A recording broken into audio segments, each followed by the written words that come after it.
দলকে ভবিষ্যতে এই জেলা এবং এই থানায় নেতৃত্ব দিবেন সেই অকুতময় নেতৃবৃন্দ, আমি সবার নাম বলে সময় নষ্ট করতে পারবো না, সবাই হেবরা ক্ষুধার্ত।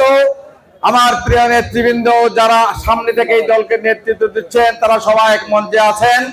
আমি আমার কথা বলার আগে, এখন উনি কোথায়, সুধা সদনে আছেন না গণভবনে আছেন? লেজ গুটে চোরের মতো পালিয়ে গিয়েছেন। আজকে আমি আপনাদের এই কথাটুকুই বলতে চাই, প্রিয় ভাই বোনেরা আমার, অহংকারীকে আল্লাহ তাআলা কখনো পছন্দ করেন না। অহংকারীকে আল্লাহ তাআলা পছন্দ করেন না। আমি ৭১ যুদ্ধ করেছি, আমার মনে আছে। আজকে আমার বয়স ৭৫, স্বাধীনতার বয়স কত? ৫০। ৭৫ থেকে ৫০ বাদ দিলে কত হয়? ২০-২২ বছর হয়। সেই সময়ে আমি এই দেশ পত্রিকার জন্য যুদ্ধে গিয়েছি। আমি তো যুদ্ধে না গিয়ে থাকতে পারি নাই। আমি কি যুদ্ধে গিয়েছি ফিরে আসার জন্য, জীবিত থাকার জন্য? আমি জীবন দেওয়ার জন্য মুক্তিযুদ্ধে গিয়েছি। আমি জীবিত আছি, জীবিত হিসাবে, মুক্তিযোদ্ধা হিসাবে এই দেশ পত্রিকার প্রতি, দেশের মানুষের প্রতি আমার দায়িত্ব আরো অনেক বেড়েছে। আজকে এই স্বাধীনতা নিরর্থক ছিল, কারণ আমরা কথা বলতে পারি। এই ময়দানে আমার মনে আছে শুধুমাত্র আমরা জানাজা পড়ার জন্য আসতে পেরেছিলাম, কোন সভা করতে আসতে পারি নাই। আজকে আমরা বলতে চাই, এই বৈষম্য বিরোধী আন্দোলনের মধ্য দিয়ে আমাদের অর্জিত স্বাধীনতা, রক্তের ঋণে যে স্বাধীনতা আমরা অর্জন করেছিলাম, এই স্বাধীনতাকে আওয়ামী লীগ কলঙ্কিত করেছে, আওয়ামী লীগ বিনষ্ট করেছে। এই স্বাধীনতা, এই জাতীয় অর্জনকে তারা পারিবারিক অর্জন হিসেবে দেখিয়েছে। শুধুমাত্র এই দেশ স্বাধীন শেখ পরিবারেরই ছিল। যেখানে তাকাবেন, যেদিকে তাকাবেন, হয় শেখ মুজিব, না শেখ হাসিনা, না শেখ কামাল, না হয় শেখ রাসেল, না হয় শেখ জামাল। এটা তো হতে পারে না। তাহলে আমি কেন যুদ্ধ করলাম? আমি কেন জীবন দিতে গেলাম? আমার জীবন দেওয়ার উদ্দেশ্য ছিল রূপগঞ্জের জায়গা জমি দখল করা। আমার উদ্দেশ্য ছিল এই দেশের মানুষকে মুক্ত করা। আজকেও শপথ করে আপনাদের সামনে রেখে হাত উঁচু করে আমি বলতে চাই, আমি সম্মানের জন্য রাজনীতি করি, অর্থবিত্ত করার জন্য আমি রাজনীতি করি না। আমি কখনো সেই অর্থবিত্তের জন্য রাজনীতি করব না। গাজী সাহেব তার বউকে তারাবাবু মেয়র বানিয়েছে। তার ছেলেকে যদি আইনি ব্যবস্থা থাকতো তাহলে এবার তার উপজেলা চেয়ারম্যান বানাতো। তার ছেলেকে ভবিষ্যৎ আওয়ামী লীগের প্রার্থী হিসাবে এমপি বানানোর জন্য অনেক ক্ষেত্র তৈরি করছিলেন। আজকে আমি আপনাদের কাছে একটা কথা স্পষ্ট করে বলতে চাই, আমি আমার পরিবারের কাউকে আমার রাজনৈতিক উত্তরাধিকার বানাবো না। আপনারাই আমার রাজনৈতিক উত্তরাধিকার,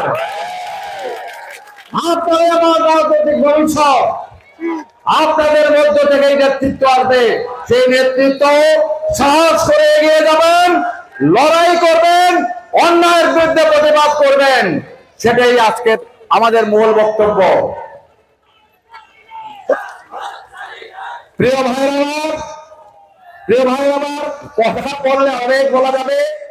এখন ক্ষুধার রাজ্যে পৃথিবী বর্ধমান, সবাই হাতরা ক্ষুধার্ত, পেট জোট করতেছে। আমি অনেক কথা বলতে পারবো, বলতে পারি, কিন্তু আজকে আর বলতে চাচ্ছি না। আমার প্রিয় সহধর্মিণী, তার ছোট বোন, আমার জানা ছিল না তারা এইভাবে আসবে, কথা বলবে। এটাও একটা ব্যতিক্রমী দিন আমার জন্য। আমি জানি না আমার সহধর্মিণী পর্যন্ত, ইনশাল্লাহ আমি কি হবো কি হবো না সেটা বড় কথা নয়, আপনাদের সাথে সম্পর্কটাই বড় কথা। আত্মা যখন মিলে যায় তখন আর কোনো দাবি দেওয়া, কোনো কষ্ট, কোনো ব্যথা বেদনা থাকে না। তাই আজকে আমি আর কথা বাড়াবো না। আমি শুধু একটা কথাই বলবো, আমরা অনেক দিন আগে, অনেক অনেক বছর আগে আমরা যারা মুসলমান, আমরা বাদশাহ হারুনের কথা আপনারা অনেকে গল্পে পড়েছি, শুনেছেন অনেকে। বাদশাহ হারুন রাত্রের অন্ধকারে ঘুরে ঘুরে তার সাহাবীদের নিয়ে বিভিন্ন জায়গায় দেখতো কে কিভাবে কষ্টে আছে, তার কষ্ট লাঘবের জন্য তাদেরকে উনি সাহায্য করতেন। আর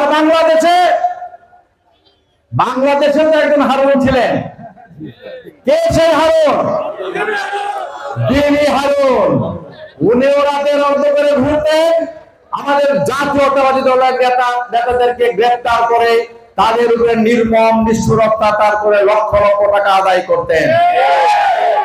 ওই হারুন আর এই হারুনের মধ্যে এই হলো তফাৎ। তাই আজকে আপনাদেরকে এই কথাই বলবো, এমন হারুন যেন আর আমরা না পাই।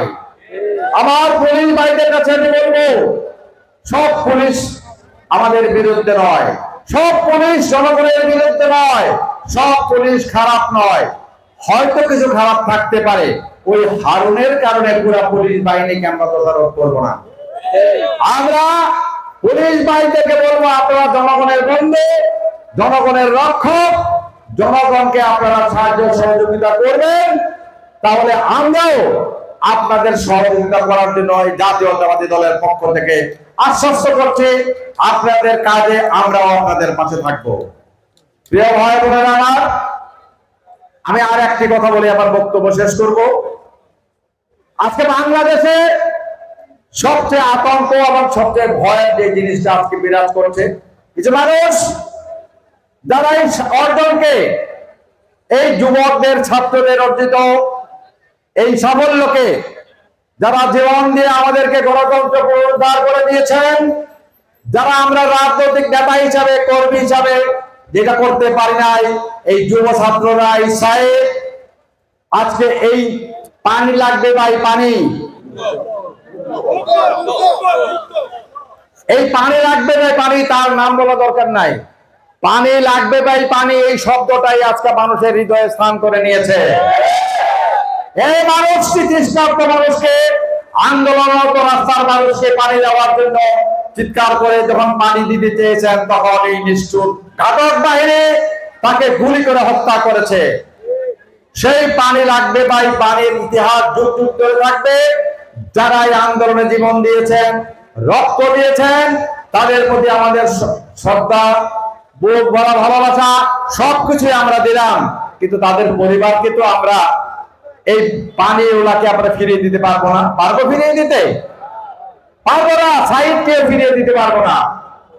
তাই আজকে তাদের প্রতি শ্রদ্ধা জানিয়ে, যারা আহত হয়েছেন তাদের আরোগ্য কামনা করে, আমরা এই জাতি হিসাবে ৭১-এর মুক্তিযোদ্ধাদের যেভাবে স্মরণ করি, এই